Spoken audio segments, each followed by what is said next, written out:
Hello Tube Dwellers and welcome. I'm the Arcadean and this is Mabinogi Duel. Today's video is on episode 71, Ritual of the World, an episode that I've had a number of questions about due largely to its unusual structure and the fact that the game itself doesn't really explain what it is that you're trying to do. Nevertheless, once you figure out what the game actually wants from you, it becomes much easier to actually get the win. So, let's dive in and see how it works.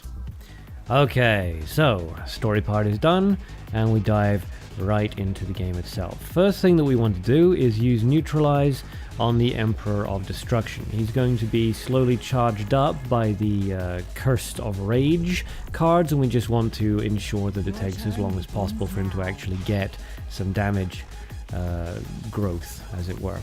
This way we can focus entirely on the Curse of Rages and getting rid of them, and we don't need to worry about having to defend ourselves against the Emperor.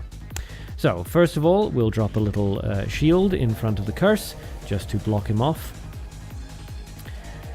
And the game goes through its whole charge up, charge up, charge up. Next, we drop a second shield in front of the second Curse of Rage. There we go. And that gives everybody a lot of armor. Now to this point the game becomes a little bit tricky because the AI will start playing more Curse of Rages than you can physically block, and will start charging up the damage on everything, which can become somewhat problematic. So the best way to deal with it is to ensure that the Curse of Rage's ability actually kills themselves. So we level up to 2, and we're just going to have to take the little bit of damage that that other curse is going to give us. But it's not a big deal, we got 48 HP, and there's only 7 turns that we need to survive now.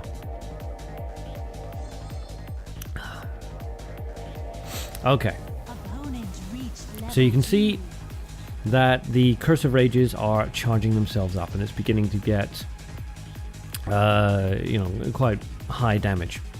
So we need to ensure that these Curse of Rages are not going to damage us too much. They're not going to get built up to the point where they're actually causing us trouble. So we will charge up a couple of times here because we're not quite ready to go after them yet. Let the curses charge themselves up. There we go. Okay.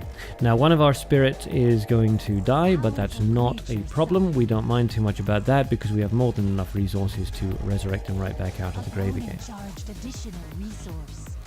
And you can see that one of our spirits of the shield is actually going to kill one of the Curse of Rages, so we don't need to worry about that either. 5 more turns. Okay, so we take one of these swords, not that one, let's take this one, +4 attack. That will take this Curse of Rage up to 10, and the build up from the other Curse of Rages will actually allow we'll actually kill that first one, and then we will destroy that Curse of Rage with a Bullet of Illusion, so we're not taking any damage off it. Another curse goes down. And okay, the calculation was actually a little bit off there. But I think we can take that 12 anyway. The most dangerous part of this game is around level 2. This is when things get tricky. Once you get up into level 3, it becomes much easier to manage your grave and deal with the threats that come your way. So the Curse of Rage on the far left hand side is going to die at the beginning of the next turn.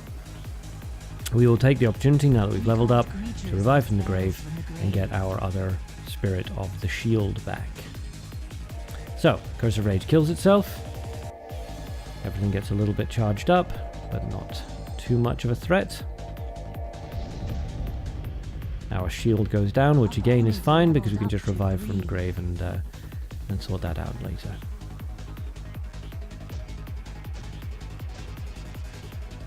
Your turn now. Okay. So we drop our first shield, and we'll drop him here.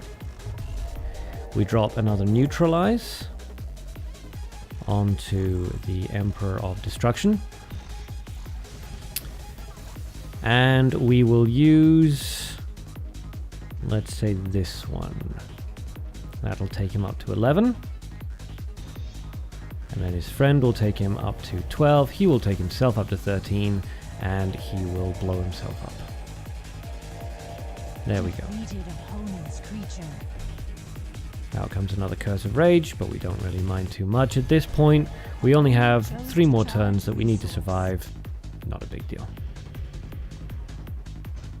So you can see that even despite the slight slip up with the calculations earlier, we're not in any real trouble here. Now, what we can do if we want to is we can neutralize this far Curse of Rage, which I think we will. We don't need to worry about the Emperor of Destruction. Got 2 turns left and he's at -2. So we'll neutralize that Curse of Rage so that it's just not a threat for us anymore whatsoever. And we will... Let's see, we can increase that by... Yeah, so let's do this. We can increase that up to 11, again causing that Curse of Rage to die at the beginning of our opponent's turn. And we charge up into blue. You get a little bit of damage off, but it doesn't make any difference one way or another. Couple of charges there, makes no difference. Another couple of charges there, makes no difference. And then that Curse of Rage dies. And our enemy is really low on resources at this point and can't summon anything else. So now, at this point, all we need to do is ensure that we survive one more turn, which will be absolutely no problem whatsoever. Let's revive out of the grave, and just to ensure that we don't take any more damage whatsoever, we'll put another little bit, or another Spirit of the Shield, as it were, in front of the Emperor of Destruction, and we will charge up. So we've taken a fair amount of damage, but you're just going to in this mission. Don't panic too much about it. Block at level 1, just do your best to survive at level 2, and then at level 3 start throwing out these combos. So our opponent, despite charging, can't deal any damage to us whatsoever. Beginning of our turn, Varka is transferred.